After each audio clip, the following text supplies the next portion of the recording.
नमस्कार दोस्तों, स्वागत है आप सभी का आपके अपने YouTube channel GK search engine पर। तो दोस्तों, आज के इस वीडियो में हम बात करेंगे राजस्थान नगर पालिका अधिनियम से रिलेटेड 10 महत्वपूर्ण क्वेश्चन की। तो ये प्रश्नोत्तरी है जो राजस्थान के EORO एग्ज़ाम की दृष्टि से महत्वपूर्ण है। तो 10 क्वेश्चन हम डेली डिस्कस करते हैं। तो ये 57वां वीडियो है। आज के इस स्पेशल वीडियो में हम अनुसूची और अध्याय 11 से संबंधित क्वेश्चन को डिस्कस करने वाले हैं।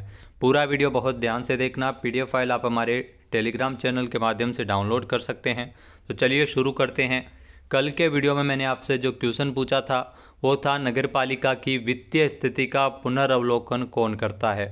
तो नगर पालिका की जो वित्तीय स्थिति का पुनर्अवलोकन राज्य वित्त आयोग करेगा, यानी कि बी ऑप्शन यहाँ पर बिल्कुल सही था। जिन दोस्तों ने बी ऑप्शन कमेंट बॉक्स में सही जवाब दिया था उनको हार्दिक शुभकामनाएं।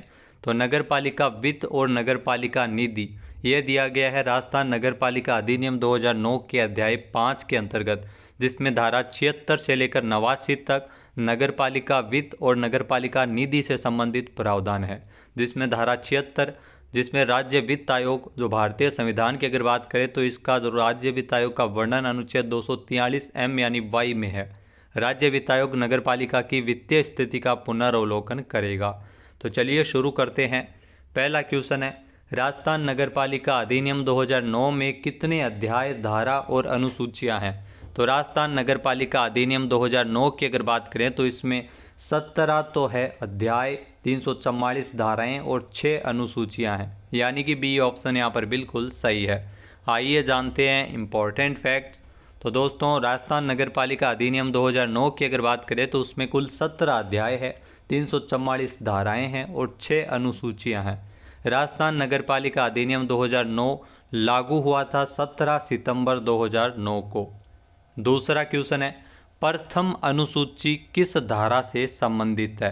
तो राजस्थान नगर पालिका अधिनियम 2009 की अगर बात करें, जो पहली अनुसूची है, जो प्रथम अनुसूची, टोटल अगर बात करें तो इसमें 6 अनुसूचियां हैं और प्रथम अनुसूची है वो धारा 108 से संबंधित है, यानी कि सी ऑप्शन इस क्वेश्चन का बिल्कुल सही है। धारा 108 से संबंधित है प्रथम अनुसूची। आइए जानते हैं इम्पोर्टेंट फैक्ट्स।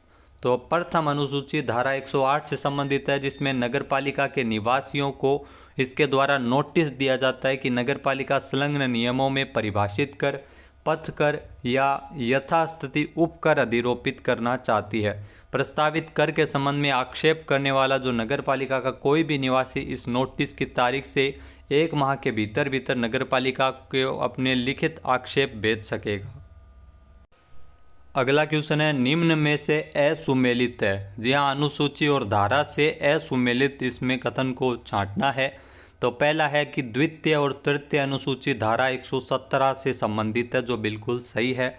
दूसरा दिया गया है चतुर्थ अनुसूची धारा 129 से संबंधित है, तो यहाँ पर यह गलत है, क्योंकि जो चौथी अनुसूची है वो धारा 130 से संबंधित है। फिर है पंचम अनुसूची धारा 131 से संबंधित है, जो अभी तक बिल्कुल सही है। छठी अनुसूची धारा 133 से संबंधित है, तो ये भी बिल्कुल सही है। तो यानी कि इस क्वेश्चन में बी ऑप्शन इसका बिल्कुल सही हो जाएगा, क्योंकि चौथी अनुसूची का संबंध धारा 130 से है, न कि 129 से। आइए जानते हैं इम्पोर्टेंट फैक्ट्स। तो दोस्तों, अनुसूची की अगर बात करें तो प्रथम अनुसूची धारा 108 आपको ये ध्यान में रखना है। द्वितीय और तृतीय अनुसूची धारा 117, चौथी अनुसूची धारा 130, पांचवी अनुसूची धारा 131 और छठी अनुसूची है वो धारा 133 से संबंधित है। तो 6 अनुसूची आपको अलग अलग कौन कौन सी धारा से संबंधित है ये याद होना आवश्यक है। नेक्स्ट है, जब कोई अंतरण के संबंध में नोटिस जारी करना है तो किस अनुसूची के तहत जारी होगा। यहाँ दोस्तों, जब कोई अंतरण के संबंध में नोटिस जारी करना है वो दूसरी और तीसरी अनुसूची के तहत है वो जारी होगा, यानी द्वितीय और तृतीय अनुसूची। यानी कि इस क्वेश्चन में डी ऑप्शन इसका बिल्कुल सही है, 2 व 3 दोनों। आइए जानते हैं इम्पोर्टेंट फैक्ट्स। जी हाँ दोस्तों, जब कोई अंतरण के संबंध में नोटिस जारी करना हो नगर पालिका में तो द्वितीय और तृतीय अनुसूची के तहत जारी होगा। राजस्थान नगर पालिका अधिनियम 2009 में द्वितीय और तृतीय अनुसूची धारा 117 से संबंधित है। अगला क्वेश्चन है, जब अधिकारी कुर्क संपत्ति की सूची बनाता है तब कब्जाधारी को लिखित नोटिस देगा। वो अनुसूची के प्रारूप में, कौन सी अनुसूची के प्रारूप में लिखित नोटिस है वो दिया जाएगा। यहाँ दोस्तों, वो अगर बात करें तो ये छठी अनुसूची के प्रारूप में लिखित नोटिस है वो दिया जाता है, यानी कि ए ऑप्शन यहाँ पर बिल्कुल सही है। छठी अनुसूची अभी आपको बताया कि धारा 133 से संबंधित है छठी अनुसूची का। आइए जानते हैं इम्पोर्टेंट फैक्ट्स। तो धारा 133 जिसमें वारंट को निष्पादित करने की रीति यानी जो प्रक्रिया है उसके बारे में बताया गया है कि संबंधित अधिकारी द्वारा किसी जंगम या स्थावर संपत्ति की कुर्की विधि पूर्ण होगा, यानी कुर्की की जाएगी, जब्त की जाएगी। अधिकारी कुर्क संपत्ति की सूची बनाएगा और ऐसी संपत्ति हटाने से पूर्व कब्जाधारी व्यक्ति को छठी अनुसूची के प्रारूप में लिखित नोटिस है वो दिया जाता है अधिकारी द्वारा। यह दिया जाता है छठी अनुसूची के तहत, ये आपको ध्यान में रखना है। अगला क्वेश्चन है, नोटिस की तामील की तारीख से कितने दिवस के भीतर वसूली के खर्चे सहित रकम है वो नगर पालिका कार्यालय में जमा करवानी होती है। यहाँ जब अधिकारी के द्वारा छठी अनुसूची के तहत जो नोटिस जारी किया जाता है, नोटिस दिया जाता है, उस नोटिस की अगर बात करें तो तामील की तारीख से लेकर अगर इसमें 5 दिवस में, जी हाँ 5 दिनों में ये रकम है वो नगर पालिका कार्यालय में जमा करवानी होती है, यानी कि डी ऑप्शन यहाँ पर बिल्कुल सही है। आइए जानते हैं इम्पोर्टेंट फैक्ट्स। तो धारा 133 आप सभी को पता है वारंट को निष्पादित करने की रीति से उसका संबंध है, जिसमें संबंधित अधिकारी द्वारा किसी जंगम या स्थावर संपत्ति की कुर्क विधि पूर्ण होगा। अधिकारी कुर्क संपत्ति की सूची बनाता है और ऐसी संपत्ति हटाने से पूर्व कब्जाधारी व्यक्ति को छठी अनुसूची के प्रारूप में लिखित नोटिस देता है और नोटिस की तामील की तारीख से 5 दिनों के भीतर वसूली के खर्चे सहित, ये ध्यान रखना, वसूली के खर्चे सहित जो रकम है वो नगरपालिका कार्यालय में जमा करवानी होती है। नेक्स्ट है, राजस्थान नगरपालिका अधिनियम 2009 में नगरीय विकास और नगर योजना का संबंध किस अध्याय से है। यहाँ दोस्तों नगरीय विकास और नगर योजना की अगर बात करें तो उसका संबंध है वो अध्याय 11 से है, यानी कि सी ऑप्शन यहाँ पर बिल्कुल सही है। नगरीय विकास और नगरीय योजना जो अध्याय 11 से संबंधित है, जिसमें धारा 159 से लेकर धारा 199, जी हाँ 159 से लेकर 199 तक वर्णन है। आइए जानते हैं इम्पोर्टेंट फैक्ट्स। तो राजस्थान नगरपालिका अधिनियम की अगर बात करें तो अध्याय 7, आपको ये ध्यान रखना है कि 7 में नगरपालिका राजस्व का वर्णन है, धारा 101 से लेकर 140 तक। फिर है अध्याय 11 जिसमें नगरीय विकास और नगरीय योजना का वर्णन है, इसमें धारा 159 से 199 तक।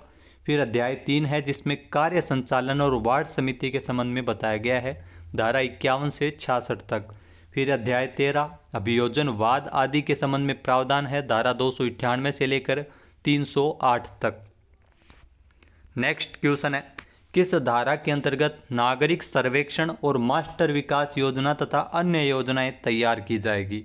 यहाँ दोस्तों राजस्थान नगर पालिका अधिनियम 2009 के अध्याय 11 के तहत, इसमें धारा 159 के तहत, जो 159 के अंतर्गत नागरिक सर्वेक्षण और मास्टर विकास योजना अन्य योजनाएं तैयार की जाती है, यानी कि सी ऑप्शन यहाँ पर बिल्कुल सही है। आइए जानते हैं इम्पोर्टेंट फैक्ट्स। तो अध्याय 11 जिसमें नगरीय विकास और नगर योजना के बारे में धारा 159 से लेकर 199 तक इसमें प्रावधान किया गया है, जिसमें धारा 159 के तहत क्या प्रावधान है कि नागरिक सर्वेक्षण और मास्टर विकास योजना तथा अन्य योजनाएं तैयार करने से संबंधित प्रावधान है। नगर पालिका नगर नियोजन और समेकित विकास के लिए या भूमि के संतुलित उपयोग के लिए नगर के विस्तृत सर्वेक्षण के बाद मास्टर विकास योजना के साथ साथ अन्य योजनाएं भी नगर पालिका के द्वारा तैयार की जाती है, धारा 159 के अंतर्गत। नेक्स्ट है, योजना तैयार करने के लिए किसके साथ समन्वय स्थापित किया जाता है। तो नगर पालिका योजना तैयार करती है, उसके लिए नगर पालिका को महानगर योजना समिति, जिला योजना समिति और मुख्य नगर नियोजक, इनके साथ एक समन्वय स्थापित करना होता है, तालमेल स्थापित करना होता है, यानी कि डी ऑप्शन इसका बिल्कुल सही है, उपरोक्त सभी। आइए जानते हैं इम्पोर्टेंट फैक्ट्स। जी हाँ दोस्तों, राजस्थान नगर पालिका अधिनियम 2009 की धारा 159 जिसमें योजना तैयार करने के लिए नगर पालिका महानगर योजना समिति से या जिला योजना समिति से और राज्य के मुख्य नगर नियोजक से समन्वय स्थापित करेगी, ये आपको ध्यान में रखना है। राजस्थान नगर पालिका अधिनियम 2009 की धारा 159 की बात करें तो इसका संबंध नागरिक सर्वेक्षण और मास्टर विकास योजना तथा अन्य योजना तैयार करने से है। नेक्स्ट क्वेश्चन है, आगामी 5 वर्षों के लिए योजना तैयार की जाएगी, उसे किस नाम से जाना जाएगा। तो यहाँ दोस्तों धारा 159 के तहत जो योजनाएं तैयार की जाती है जिसमें आगामी 5 सालों के लिए, 5 वर्षों के लिए अगर बात करें तो उस योजना को जो तैयार की जाएगी उसे निष्पादन योजना के नाम से जाना जाता है। 20 वर्षों के लिए हो तो वो मास्टर विकास योजना हो जाती है। 1 वर्ष के लिए हो वो वार्षिक नगरपालिका कार्य योजना हो जाती है। तो 1 वर्ष के लिए वार्षिक नगरपालिका कार्य योजना, यहाँ पर निष्पादन योजना है जो 5 वर्षों के लिए तैयार की जाती है, यानी कि बी ऑप्शन इसका बिल्कुल सही है। आइए जानते हैं इम्पोर्टेंट फैक्ट्स। तो धारा 159 जिसमें नागरिक सर्वेक्षण और मास्टर विकास योजना तथा अन्य योजनाएं तैयार की जाती है।